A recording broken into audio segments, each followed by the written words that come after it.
everybody. Welcome back to yet another episode of Two Plant-Based Brothers. I am William the teacher, and this is my brother, Daniel, not the teacher. I need to have something that goes after that. Daniel Nowotnik. All right, Daniel, welcome back.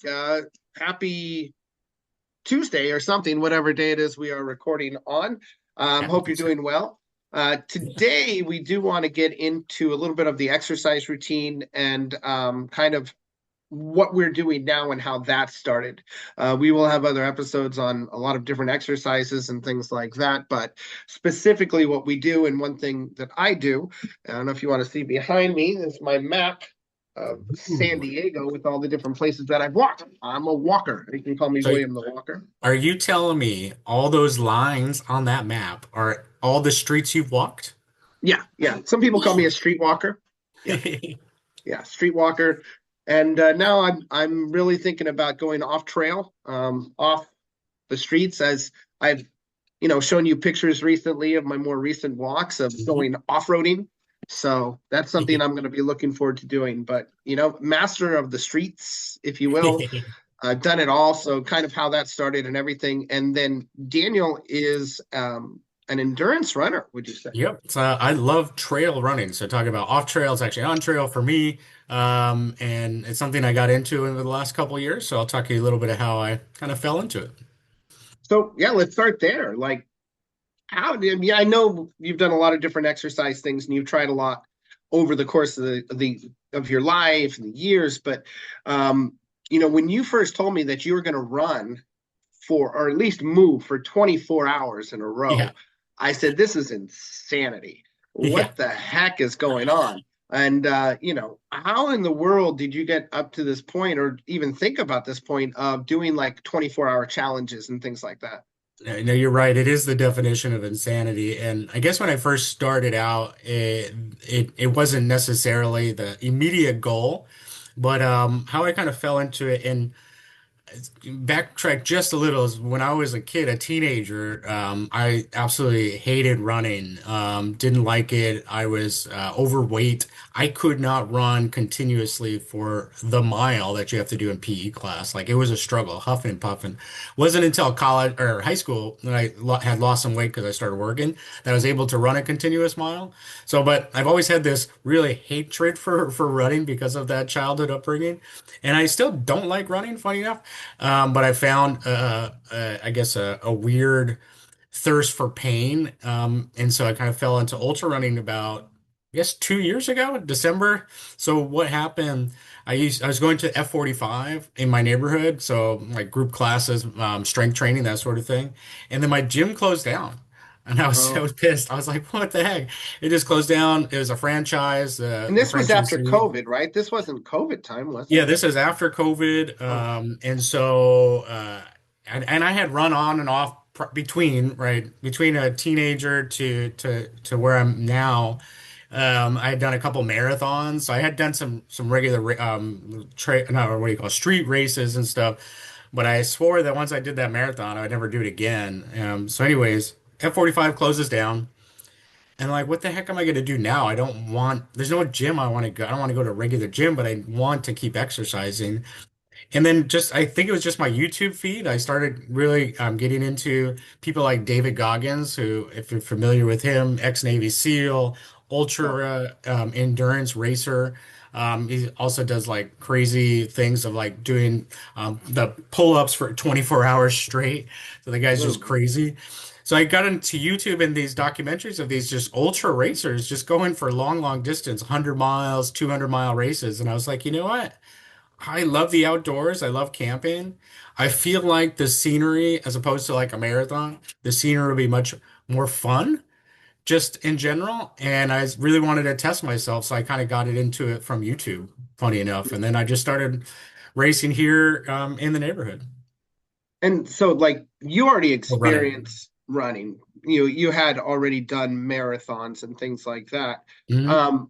But what was one of the most, I say the most grueling or something, and we could talk more details, but one of the most grueling events where it just took everything you had. Is that every event you do, or was there one that kind of stands out?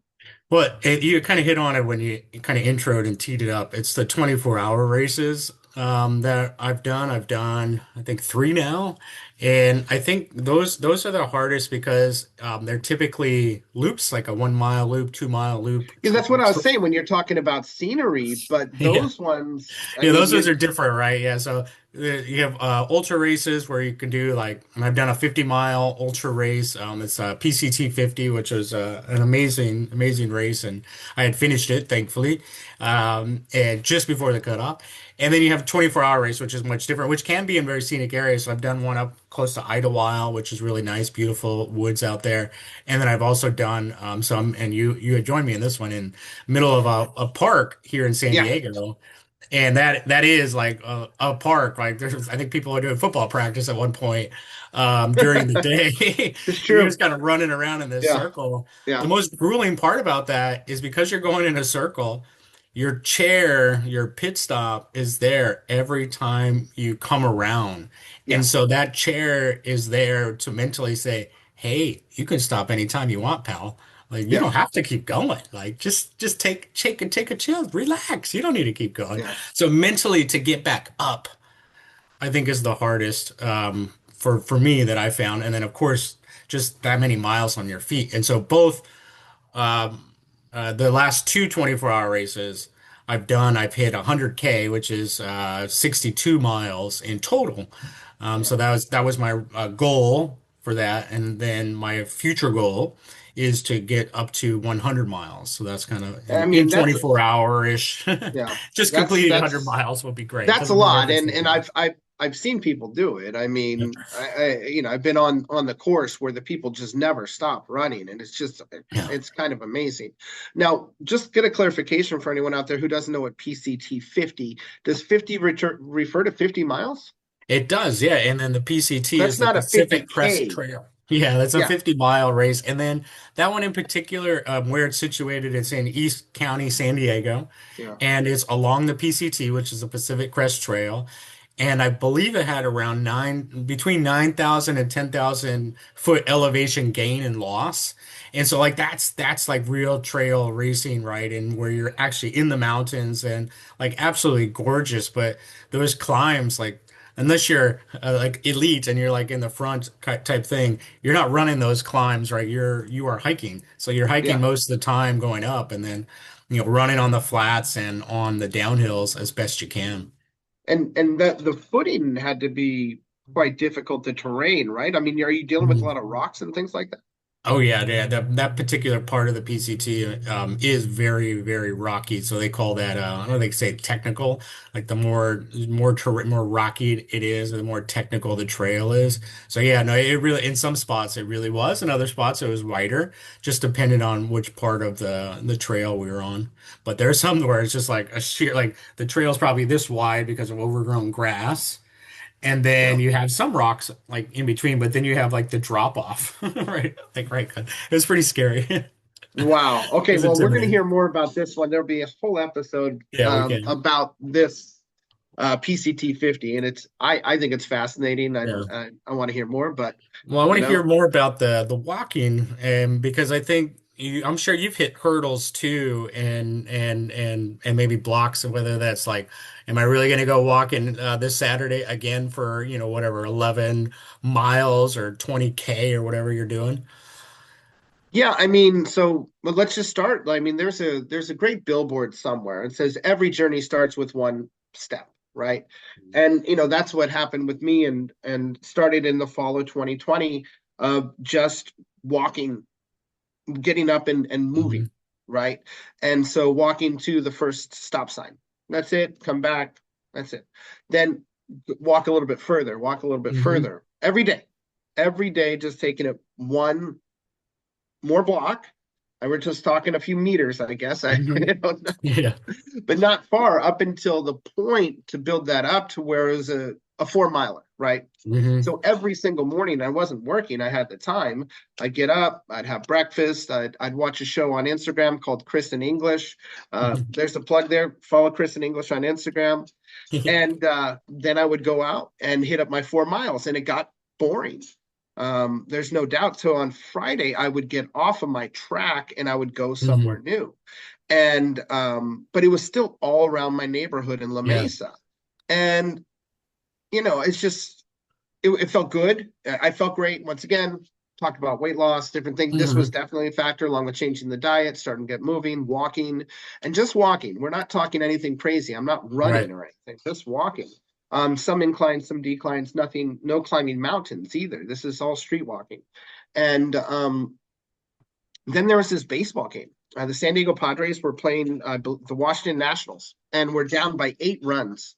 Ooh. And eventually, I don't remember exactly when this happened. The announcer, Mark Brandt, said, if the Padres come back and win this one, I will walk from Alpine to Petco Park. And So if for you, those who don't live in the yeah, San Diego area, Alpine to Petco Park is about how far?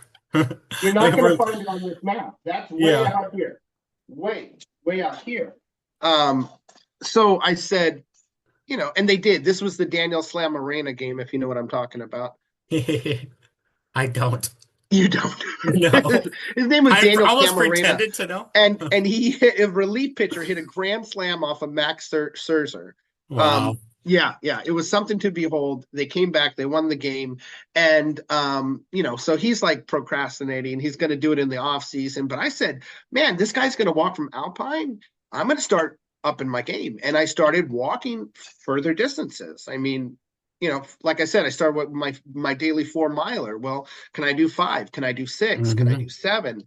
And they just kept getting longer.